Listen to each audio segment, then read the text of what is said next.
2002년 어느 주일 저녁입니다. 제 오랜 친구 중 하나가 세례를 받는다 그런 이야기를 듣고 공항동에 있던 그 친구 교회를 방문했었습니다.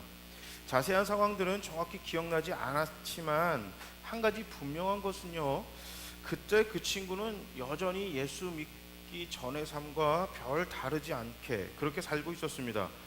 어쨌든 세례를 받기 전에 이제 저 앞에서 세례 받는 그 장면을 앉아서 보고 있는데 그 친구 얼굴이 아주 붉게 상기되어 있었습니다. 굉장히 세례 받는 것이 흥분하고 있구나, 굉장히 저 친구가 떨리고 있구나, 저는 그렇게 생각했어요. 그런데 그 친구의 세례식을 축하하기 위해 모인 몇몇 친구들이 계속 웃고 있는 겁니다. 근데 크게 웃지 못하고 자기들끼리 몇몇이서 그냥 키득키득 웃고 있는 거예요. 왜 세례 받는데 근데 심지어 그 친구들 중에서 교회 다니는 친구들도 있지만 교회 안 다니는 친구들이 대다수였거든요. 한 서너 명이 웃고 있길래 아니 세례 받는 게 웃긴가? 이렇게 웃기는 분위기는 아니었는데 뭐가 이렇게 재밌지? 그렇게 생각했는데 조금 있다 조그맣게 영문을 모르는 나머지에게 이제 그 이유를 알려주었습니다. 바로 전날, 세례 받기 전날 토요일이죠. 토요일 날 밤에 세례를 축하하기 위해 웃던 그 친구들이 함께 모여서 축하 파티를 열었습니다. 장소가 문제였습니다. 소주방에서 이제 축하 파티를 연 거예요. 세례 받는다고. 그래서 술병 나가지고 얼굴이 저렇게 지금 상기되어 있다. 얼굴이 밝은 게 지금 세례 받는 게 좋은 게 아니라 전날 술을 하도 마셔서 이게 속병이 나가지고 지금 얼굴이 붉다고 이렇게 웃고 있었던 겁니다. 황당하죠. 세례 축하를 소주와 함께 할 정도로 그 정도 수준밖에 안 되는 친구였습니다. 그런데 웃던 한 친구가 갑자기 저에게 이렇게 묻습니다. 친구니까 이제 그때 당시 이제 저 전도사였는데 뭐 전도사님 이렇게 하는 게 아니라 제 이름을 불렀어요. 이제 별명이 제가 백구가 제 별명인데, 야 백구, 저런데도 세례 받아도 돼? 이렇게 저한테 질문합니다. 순간 고민했습니다. 순간 참 고민했어요. 짧은 시간이죠. 고민했어요. 그런데요, 우리 성령님 참 좋으십니다. 저는 순발력이 굉장히 떨어집니다. 이렇게 순발력이 떨어져서 이렇게 갑자기 누군가가 이런 질문을 하거나 어떤 일이 생겼을 때 거기에 대처하는 대처 능력이 그렇게 빠르지 않거든요. 근데 순발력이 느린데 그 순간에 기가 막힌 답을 저에게 하나님이 주셨어요. 갑자기 저도 모르게 제 입에서 이런 말이 튀어나왔습니다. 그러니까 은혜지, 그러니 은혜지, 이런 말이 나왔어요. 그 이야기를 들은 친구들의 표정을 아직도 잊지 못합니다. 야, 전날 이렇게 술 먹고 속병 나가지고 얼굴 붉은 녀석이 저기 세례 받아도 되냐? 이런 질문할 때 누구나 다 그렇게 할 수 있겠죠. 저런데 예수 믿어도 돼? 저런데 천국 갈 수 있어? 저런데도 세례 받아도 돼? 이 질문에 갑자기 제 머릿속에서 정말 번개처럼 들은 생각입니다. 그러니까 은혜지. 괜찮죠? 괜찮죠? 그러니 은혜지. 맞습니다. 죄인이 세례를 받을 수 있는 것, 바로 그것이 은혜입니다. 지금 생각해도 그보다 더 좋은 답을 발견 못했어요. 이보다 더 좋은 말이 없구나. 그러니까 은혜지. 이 말보다 더 좋은 말이 없다. 사도 바울은 이미 하나님과 관계가 단절되어 있던 사람들이 하나님과 관계를 다시 이어갈 수 있는 것은 온전히 하나님의 은혜다, 이렇게 이야기합니다. 로마서 5장에 사도 바울은 죄, 즉 하나님과의 관계 단절로 하나님의 은혜가 죽어있던 죄인이 십자가 구원의 은혜로 다시 하나님과 부모 자녀의 관계로 회복되어 은혜 안에 살게 되었다고 설명합니다. 자세히 설명하면 뭐냐면, 죄가 뭐죠? 하나님과의 관계 단절, 이게 죄라고 그랬잖아요. 하나님과 관계가 단절됐기 때문에 하나님의 은혜가 그들의 삶에, 죄인들의 삶에는 더 이상 없는 거예요. 그러니까 죄인의 삶 속에서는, 하나님과 관계 단절된 삶 속에서는 은혜가 죽었죠. 없으니까. 은혜가 없으니까 은혜가 죽어 있습니다. 그 은혜가 죽어 있는 그 죄인들에게 십자가 구원의 은혜로 그 죄인들이 다시 하나님과 관계가 맺어졌어요. 어떤 관계요? 자녀와 부모와의 관계. 하나님과 부모와의 자녀의 관계로 다시 관계가 생겼어요. 그리고 뭐가 살아나요? 하나님의 은혜가 생기죠. 그러니까 그 전에는 하나님과 관계가 죽었기 때문에 은혜가 없어요.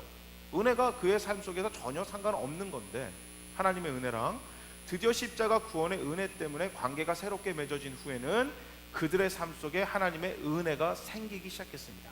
그래서 하나님의 은혜가 그에 살았고, 뭐가 죽었어요? 죄가 죽어버린. 사도 바울이 지금 5장에 이것을 설명하고 있습니다. 어둠이 짙을수록 빛은 선명해집니다. 그렇죠? 어둠이 짙으면 빛이 선명해지고요. 이것처럼 죄가 깊을수록 은혜가 더욱 선명한 것입니다. 구원받기 전의 상태는 절대적인 절망입니다. 조금의 희망도, 우연찮게 오는 안전도, 이 땅의 어떠한 해결 방법도 통하지 않는 절대 암흑의 상태가 예수 밖에 있는 모든 상황입니다. 그러기에 십자가 구원은 최고 절정으로 빛날 수밖에 없는 것입니다.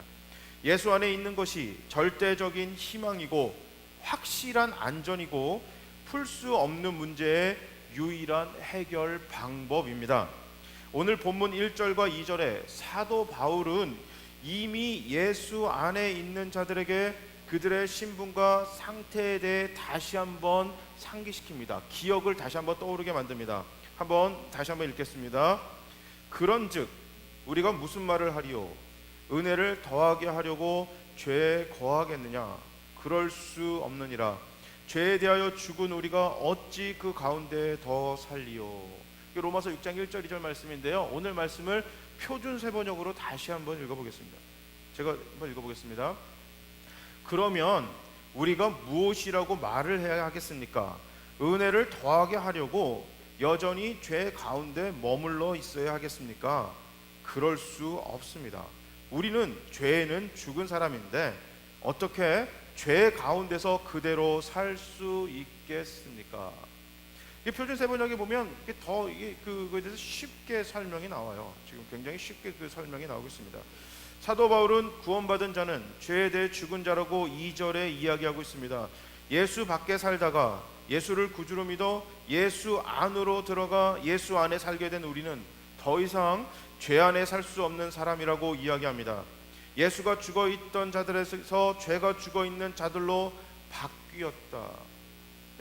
예수가 죽어있는 자들이었는데 십자가 구원의 은혜로 죄가 죽어있는 자들로 바뀐 사람들이 바로 그리스도의 사람들, 예수의 사람들, 구원받은 사람들이다. 오늘 성경은 이야기하고 있습니다. 로마서 3장 10절 말씀입니다. 우리는 의인은 없나니 하나도 없다. 이렇게 성경에서 이야기하고 있습니다. 의인은 없나니 하나도 없다. 로마서 3장 10절에서 이 말씀이 있습니다. 그 본문이 있는데 좀 띄워주시겠어요? 의인은 없나니 하나도 없다. 우리는 태어나면서 모두 예수 밖에 있는 사람들이었습니다. 그러니까 예수 밖에 있는 사람들입니다. 이것을 성경에서 로마서 3장 10절에 이렇게 표현하는 겁니다. 모두 다 의인은 없다. 성경에서 말하는 의인은 관계를 올바로 맺는 것을 의미합니다. 즉 스스로 하나님과 관계를 올바로 맺고 사는 인간이 인류 역사상 단 한 명도 없다라는 얘기입니다. 그러니까 성경에서 말하는 의인은 착하다 이런 뜻이 아니에요. 행동을 올바로 하다 이런 뜻이 아니라 성경에서 말하는 의인은 관계를 올바로 맺다. 누구랑요? 하나님과 관계를 올바로 맺다. 이게 의라고 성경은 이야기하고 있습니다.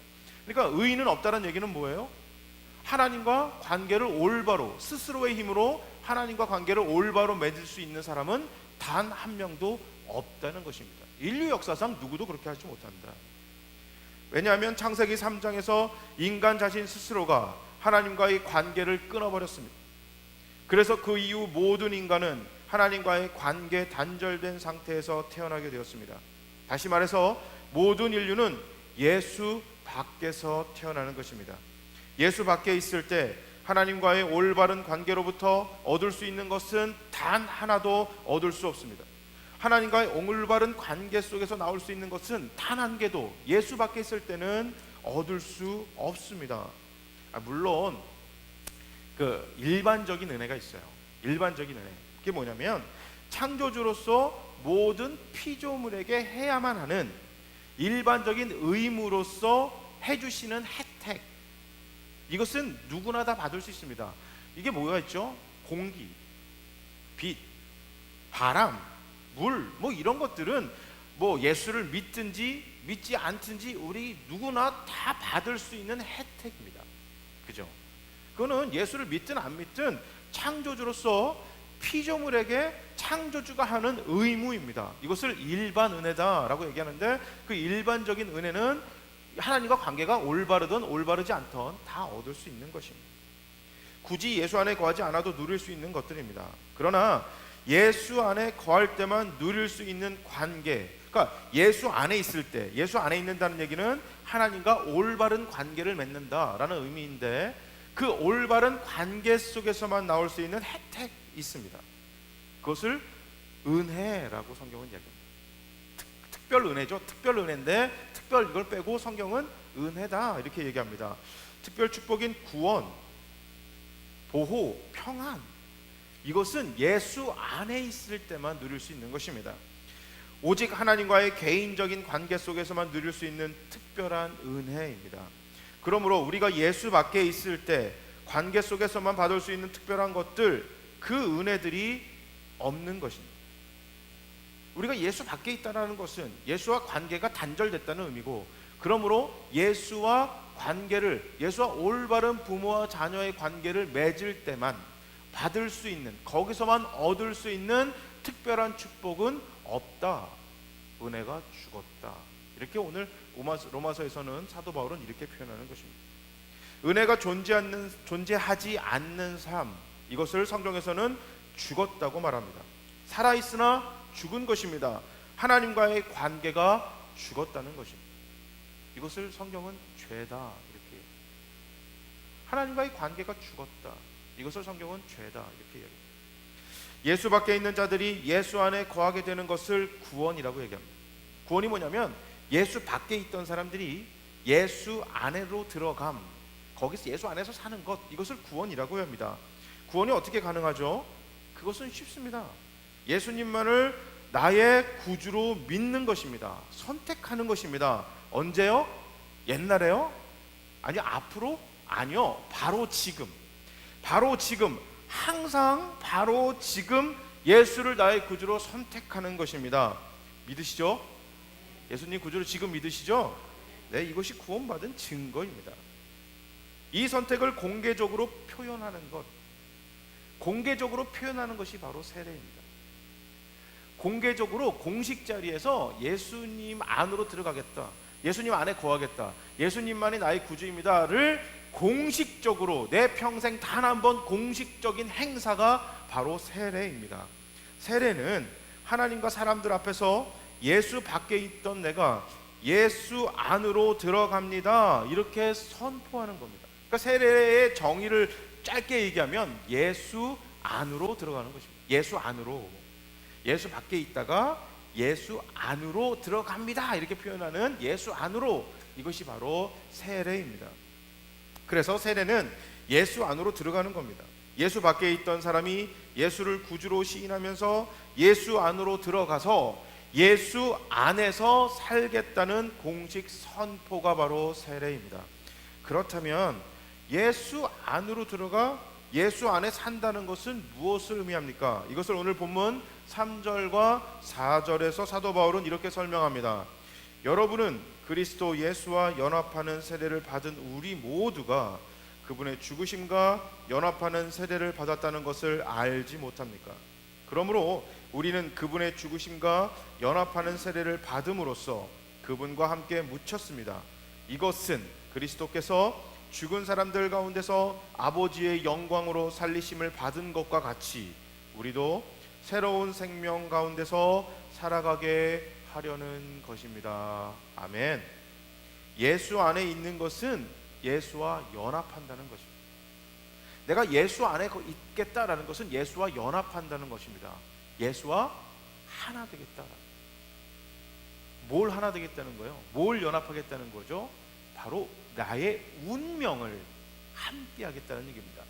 예수와 나와 운명을 함께 하겠다, 이 고백입니다. 즉 예수의 죽음과 함께 한다는 것입니다. 예수님처럼 고난 받겠다는 것입니다. 예수님처럼 부활하겠다는 것이고 결국에는 예수님처럼 영광 받겠다, 이 고백이 예수 안에서 살겠습니다, 이 고백의 의미입니다. 쉽게 얘기하면 그냥 예수님처럼 살고 싶습니다. 예수님처럼 죽을 거고요, 예수님처럼 고난 받을 것이고요, 또 예수님처럼 부활할 것이고 예수님처럼 죽을 것, 영광 받을 겁니다. 이것이 예수 안에서 살겠다는, 예수와 연합하겠다는 의미입니다. 그러므로 예수 안으로 들어가는 세례 의식은 예수와 운명을 함께 하겠다는 공개 선포식입니다. 결국 세례받은 자들의 모임은 예수 운명 공동체입니다. 그러니까 세례받았다는 사람들이 모인 그 모임의 그 특성은 뭐냐? 예수 운명 공동체입니다. 요즘 대학은요, 대학 입시고사가 이제 수능고사죠. 수능고사를 먼저 보잖아요. 먼저 시험을 보고 그 다음에 점수를 그 다음에 받죠. 그 다음에 내가 지원하고 싶은 학교, 그 학과에 지원을 합니다. 근데 저는 이제 먼저 학교를 지원하고 시험을 봤던 수능 세대가 아니라 학력고사 세대입니다. 그래서 저희 세대에서는요, 이 지원 학과의 경쟁률이 굉장히 중요했어요. 점수보다 더 중요한 거는 내가 지금 지원한 학과가 몇 대 몇이냐, 이게 정말 중요했거든요. 그래서 고3 때 학과를 이제 그 학과를 지원하던 기간이 있어요. 이제 딱 전기, 후기 이렇게 나눠져 있는데 전기에 딱 한 군데, 후기에 딱 한 군데, 이렇게 한 군데씩밖에 지원을 못합니다. 그러니까 전기 시험을 볼 때, 학력고사 전기 시험을 볼 때 내가 지원한 학과가 최종적으로 경쟁률이 몇 대 몇이냐, 이게 고3 수험생들한테 마지막 시험 앞두고 가장 핫 이슈입니다. 근데 끝나고 나서 저희가 이제 서로 지원한 학과의 경쟁률을 3, 4, 5 모여서 막 이야기합니다. 신문을 보면서 야, 너네 학과는 몇 대 몇이냐, 우리 학교는 몇 대 몇이야, 막 이런 얘기를 하고 있었어요. 근데 저희 담임 선생님이 이거 가만히 듣고 계시다가 종례 때 한마디 하십니다. 붙어야 너희 학교지. 야, 붙어야 너희 학교지. 맞죠? 붙어야 우리 학교입니다. 붙어야 내 학교고 붙어야 내 학과입니다. 거기는 내가 지원한 학교죠. 지원한 학교. 그죠? 지원한 학과지 내 학교가 아닌데, 야, 니네 학교는 몇 대 몇이야? 야, 니네 과는 몇 대 몇이야? 그죠? 붙어야 내 학과고 붙어야 내 학교입니다. 구원은 뭐냐? 학교에서 지원자를 합격시켜주는 것, 이것이 구원이에요. 그러니까 내가 합격을 받았다라는 그런 거를 받는 것, 합격을 받는 것, 이게 바로 구원이에요. 그런데 세상의 학교나 직장은 제한된 몇 명만 뽑습니다. 모집 인원이 있죠. 모집 인원이 있습니다. 이번에 우리 회사에서는 몇 명을 뽑습니다. 이번에 우리 학교에서는 몇 명을 뽑습니다. 제한된 몇 명이 있습니다. 합격되어질 사람들의 수가 이미 정해져 있습니다. 그래서 절대 기준, 합격의 기준이 절대 기준이 아니라 상대적인 기준이 될 수밖에 없습니다. 지원자들 1등부터 20명 뽑는다면 지원자들의 1등부터 20등까지 뽑는 것, 이게 세상의 선택 기준입니다. 맞죠? 그런데 구원은요, 모집 인원이 없습니다. 제한된 몇 명이 아니라 모든 인류 전체가 하나님이 원하시는 모집 인원입니다. 그렇기 때문에 합격의 기준이 상대적인 기준이 아니라 절대 기준이 될 수 있는 것입니다. 저 사람보다 내가 믿음이 더 좋아야 구원받는 게 아니고, 내가 저분보다 하나님 말씀을 더 잘 살았기 때문에 구원을 받는 게 아니고, 구원을 받는 것은 하나님이 정해준 절대 기준만 통과하면 합격이 되는 것입니다. 이 절대 기준이 뭐죠? 바로 예수를 구주로 믿는, 나의 구원자로 믿는 믿음, 그 선택이 절대 기준이 될 수 있는 것입니다. 모집 인원이 없기 때문에 그래요. 이것이 바로 구원입니다. 이 구원받으면 뭐가 바뀌냐? 신분이 바뀌게 됩니다. 구원을 받으면 신분이 바뀝니다. 이 땅의 백성에서 천국의 백성이 됩니다. 죄의 종에서 하나님의 종이 됩니다. 사탄의 자녀에서 하나님의 자녀가 됩니다. 세상의 회원에서 교회의 회원이 됩니다. 가문이 바뀌어져요. 세상 가문에서 하나님의 가문이 됩니다. 이게 가문이 바뀝니다. 신분이 바뀌는 거예요. 나의 신분이. 그리고 예수 밖에서 예수 안에 거하게 됩니다. 이것이 바로 구원이에요. 그럼 세례는 뭐냐? 세례는 입학식이에요. 입학식. 입학식은 이 학교 학생이 되었다는 공식적인 학교 행사입니다. 그죠? 세례는 천국 백성이 되었다는 하늘나라의 공식 행사입니다. 교회 멤버가 되었다는 교회의 공식 행사고요. 하나님의 자녀가 되었다는 하늘 가문의 공식 행사입니다. 하나님의 자녀가 되었다는 그런 공식 행사거든요.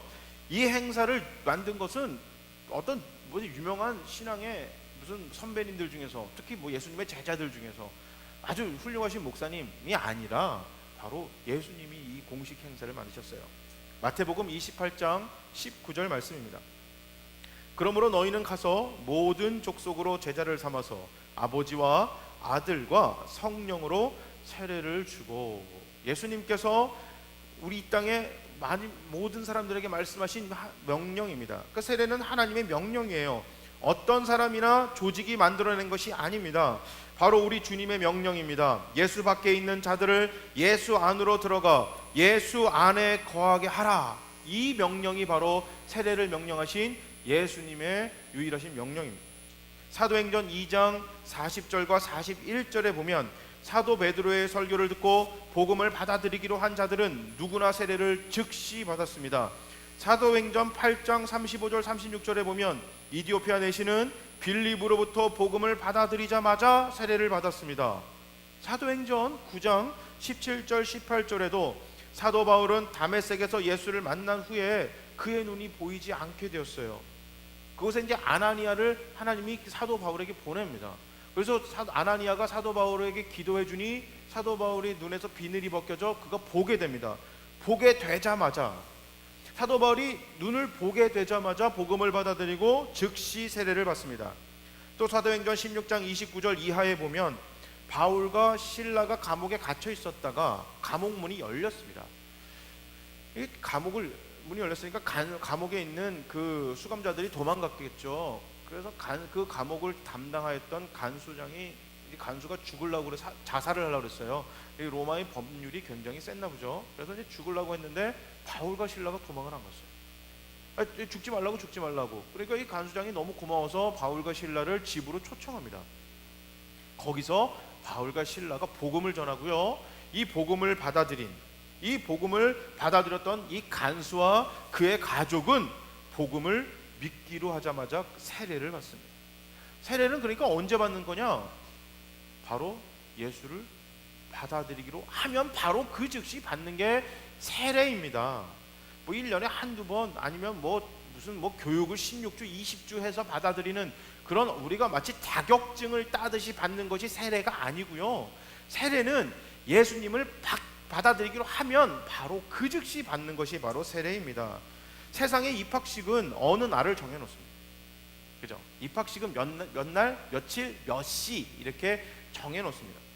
1년에 한두 번 그 식을 거행하지만 세례는 다릅니다. 예수 안에 거하기로 하면 그 즉시 받는 것입니다.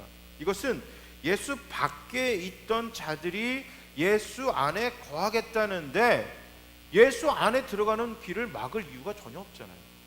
그죠? 세례는 예수 안으로 들어가는 걸 했잖아요. 공식 행사인데 예수 밖에 있던 사람이 내가 예수 안으로 들어가겠다는데 그 길을 막아놓을 이유가 전혀 없는 것입니다. 그러니까 여러분, 세례는 언제 받는 거냐? 예수를 받기로 하면 바로 그냥 그 즉시 받는 것입니다. 물론 세례를 받지 않아서 구원받지 못했다, 이거는 좀 말이 안 돼요. 이건 조금 무리가 있는 이야기입니다. 세례 받지 않아도 구원받은 사람들이 있습니다. 그러나 예수를 구주로 고백하며 이미 예수 안에 거하시는 분들 중에 아직 세례를 안 받으시는 분들이 있어요. 이게 무슨 얘기를 하냐면, 내가 성경을 아직 잘 몰라서, 내가 아직 술을 좀 먹어서, 아직 담배를 못 끊었어요. 내가 예배를 매주 참석하지 못하거든요. 내가 세상 사람들과 비교해가지고 예수 안 믿는 사람들과 크게 차이가 없어요. 내가 어떻게 나 같은 사람이 세례를 받아요? 이렇게 얘기하시는 분들이 계세요. 여러분, 즉시 바로 세례 받으시기 바랍니다.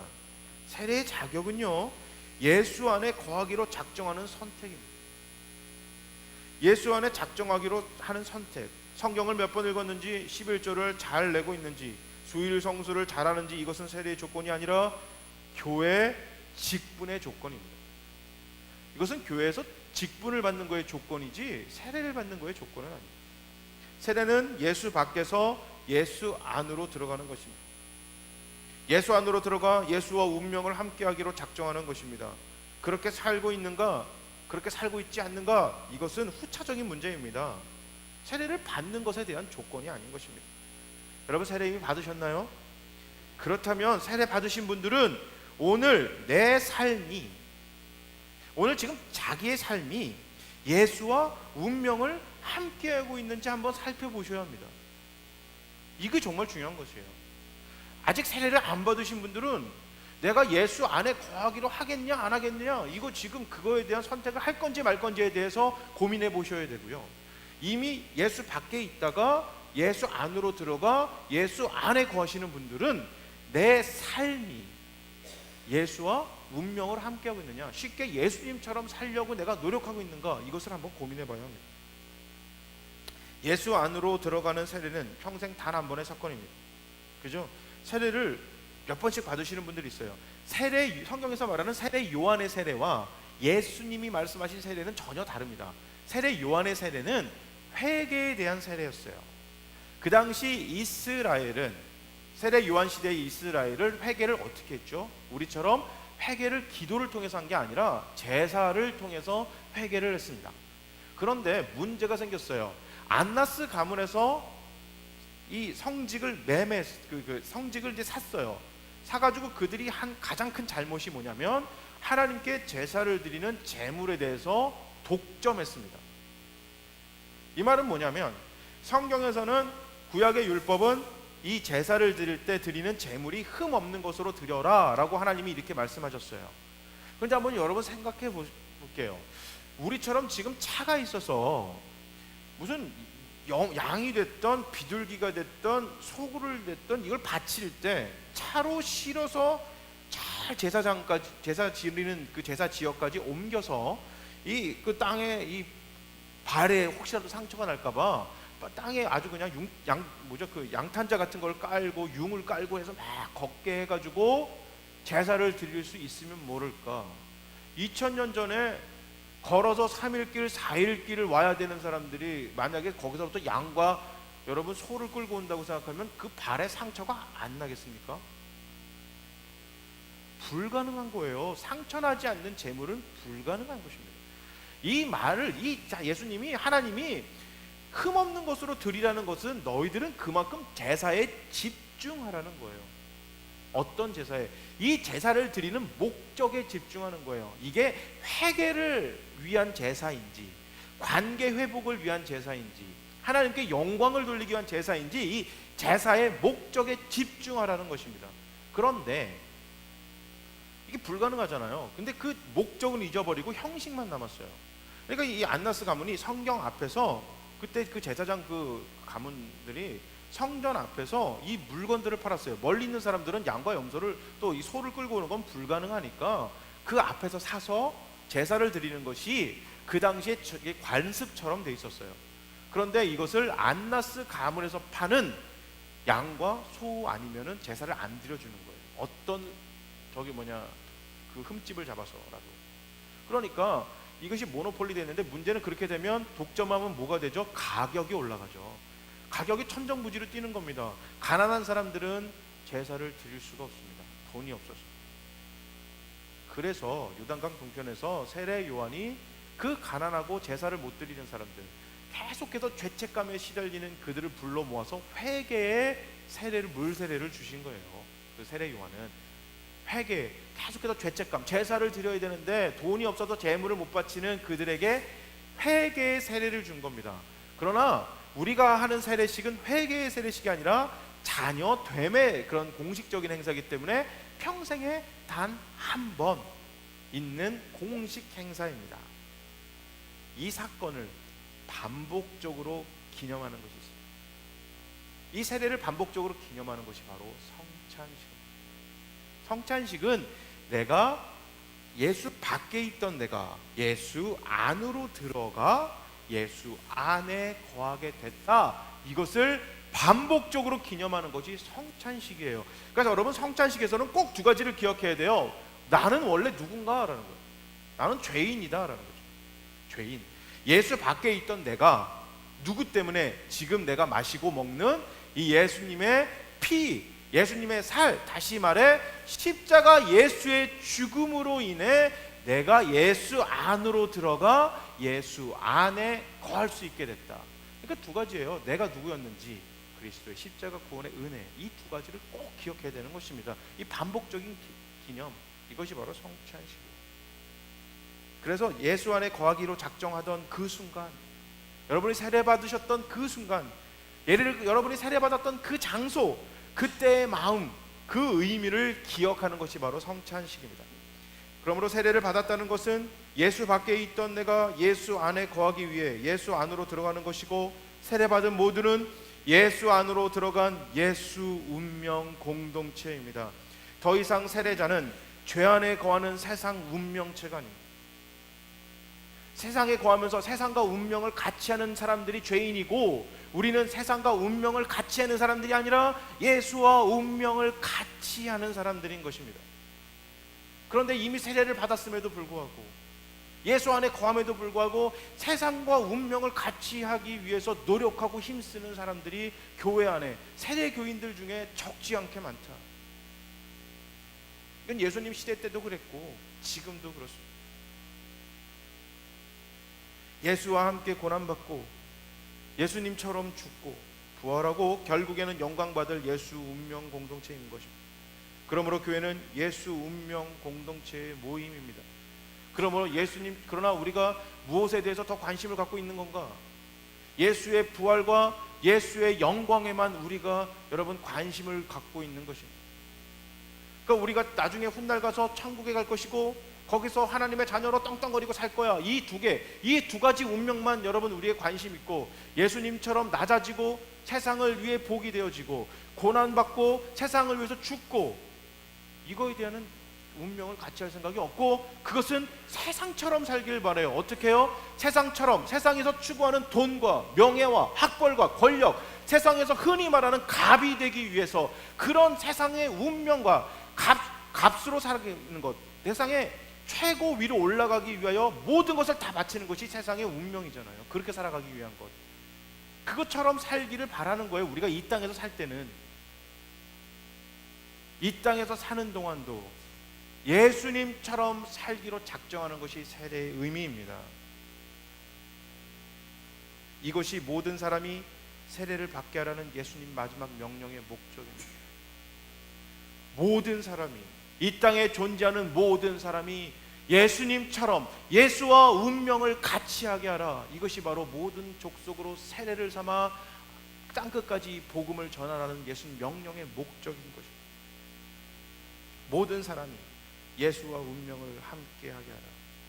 예수와 운명을 함께하는 개인, 예수와 운명을 함께하는 가정, 예수와 운명을 함께하는 교회, 예수와 운명을 함께하는 직장, 예수와 운명을 함께하는 학교, 예수와 운명을 함께하는 사회, 예수와 운명을 함께하는 국가를 만들라. 이것이 바로 예수님의 명령인 것입니다.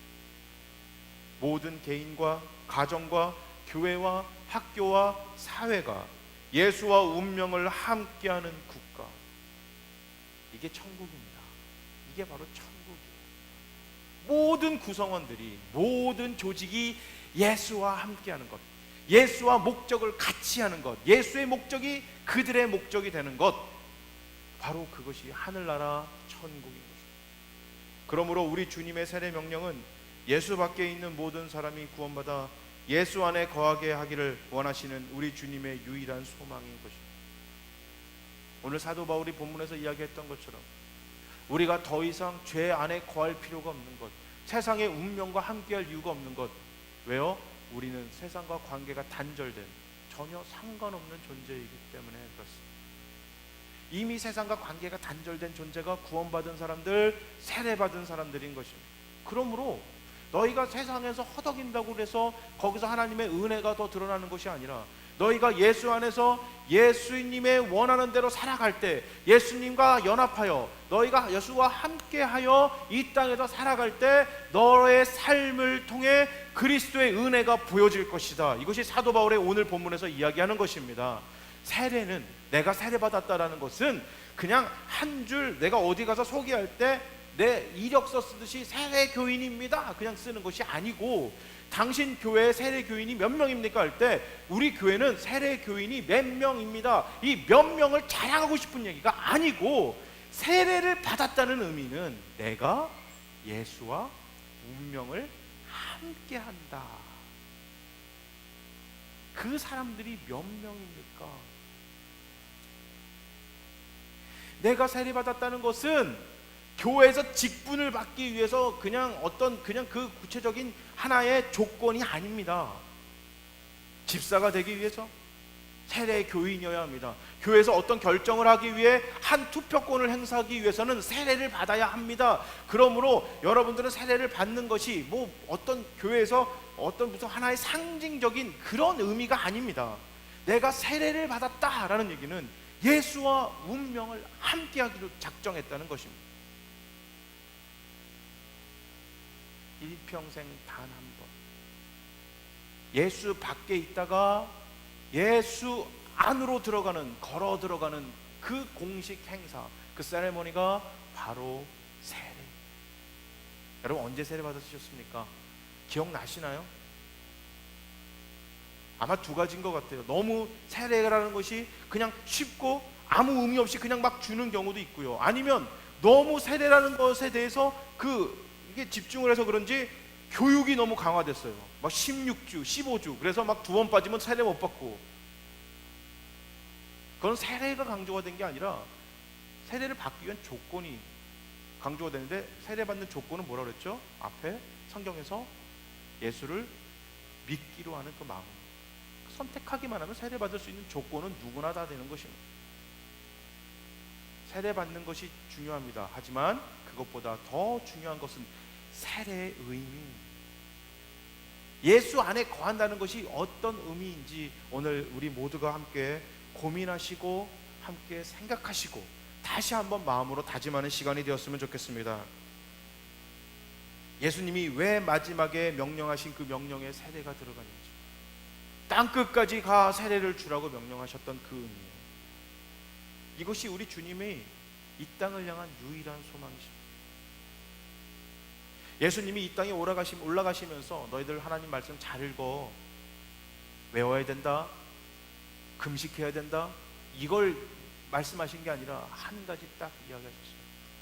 땅끝까지 이르러 세례 주라. 이게 복음 전하라는, 세상의 마지막 영혼이, 마지막 사람이 세례받게 하라. 이것이 바로 예수님이 소망이라면, 이것이 예수님의 마지막 소망이고 유일한 소망이라면, 여기서 세례를 받으신 분들은 개인적으로는 그 소망을, 예수님이 그 소원을 들어드리신 거예요. 그러니까 좋죠. 개인적으로는 들어준 거예요. 그러나 이것을 개인으로 끝내지 맙시다. 개인으로 끝내지 마시고 이걸 가정으로 한번 확대시킬까요? 우리 여러분 가족의 모든 구성원이 세례받는 거예요. 학교의 모든 구성원들이 세례받게 하는 거예요. 여러분들의 직장의 모든 구성원들이 세례받게 하는 겁니다. 여러분들 살고 있는 집 주변이, 내 아파트 이 동이, 내가 살고 있는 이 동이 다 거기 있는 사람들이 세례받는 거예요. 내가 살고 있는 이 지역이 세례받는 것입니다. 지역에 있는 모든 사람들이 세례받고, 더 나아가 이 모든 국가에 있는 사람들이 세례받는 것, 이것이 바로 예수님의 소망이고, 세례받은 사람들이 평생을 살아가면서 예수 앞에 서는 그날까지 고민해야만 하는 것들인 것입니다. 내 주변의 마지막 사람이 예수 밖에 있던 내 주변의 마지막 사람이 예수 안에 들어가 예수 안에 거하며 사는 예수 운명체가 되게 하는 것, 이것이 바로 세례받은 사람들이 이 땅에서 살아가야 할 의무인 것입니다. 세례받았다면, 누군가의 도움으로 내가 세례를 받았다면, 예수 안에 들어가 예수 안에 거하신다면, 이제 예수 안에 거한다는 의미는 예수 안에 들어가 있어서, 한번 제가 설명드릴게요. 예수 밖에 있었어요. 그리스도의 십자가 구원의 은혜로 예수 안으로 들어가 예수 안에 거하게 되었습니다. 이 의미는 예수 안에서 그냥 여기가 좋사오니 교회 안에서만 살아가는 그 삶을 이야기하는 것이 아니고, 오늘 본문에서 이야기하듯이 너희가 예수 안에 거한다는 것은 너희의 삶 속에서 죄가 죽고 세상의 그리스도의 복음으로 너희가 예수의 사랑과 은혜를 전하며 사는 것이다. 다시 말해서 다시 세상으로 나가야 하는 것입니다. 이것이 바로 예수 안에 거하는 의미입니다. 예수 밖에, 예수님과 상관없이 살다가 십자가 구원의 은혜로 드디어 예수와 관계를 맺어 예수님 안에서 예수님과 교제하면서 예수 은혜로 살아갈 수밖에 없는 우리, 거기서 여기가 좋사오니 교회에서만 좋은 크리스찬은 예수 안에 거하는 것에 진짜 모르고 사는 삶입니다. 예수 안에 거하고 있는 삶은 내가 다시 세상으로 들어가 그곳에서 예수 그리스도의 구원의 그 은혜, 십자가의 그 은혜, 예수의 사랑을 우리의 삶으로 보여주는 것입니다. 그것이 예수 안에 거하는 삶의 진정한 의미입니다. 죄와 관계 있는 사람들, 죄랑만 관계 있는 사람들에게 죄랑 관계 단절된 삶이 무엇인지 보여주는 것, 그것이 세례받은 사람들이 이 땅에서 살아가야 되는 삶인 것입니다. 이것은요, 입으로도 얘기할 수 있어요. 예수 믿으세요 라고 이렇게 우리 입으로 얘기할 수 있는 거고요, 우리 물질로도 이야기할 수 있는 것입니다. 나의 시간으로도 이야기하시기 바랍니다. 내가 갖고 있는 지식으로도 이야기하시기 바랍니다. 여러분들이 갖고 있는, 내가 갖고 있는 모든 것으로 예수 그리스도의 복음을 전하는 여러분들이 되시기 바랍니다. 그래, 여러분, 내 주변의 마지막 사람, 여러분이 알고 있는 그 마지막 사람, 내가 알고 있는 그 나랑 상관 있는 모든 마지막 사람이 하나님의 자녀가 되는, 예수 안으로 들어가 하나님의 자녀가 되는 그날을 꿈꾸는 저와 여러분들이 되시기를 바랍니다.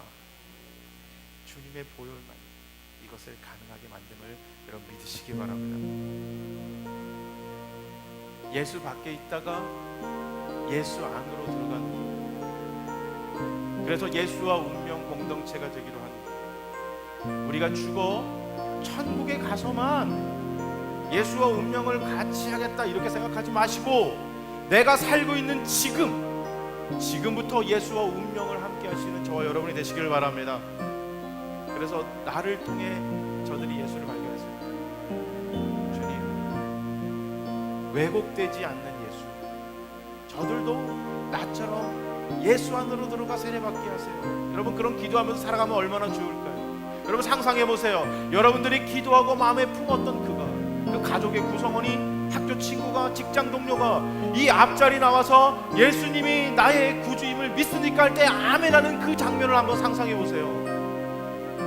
이보다 더 큰 축복은 없을 것입니다. 돈보다 더 좋지 않을까요? 명예보다 더 좋지 않을까요?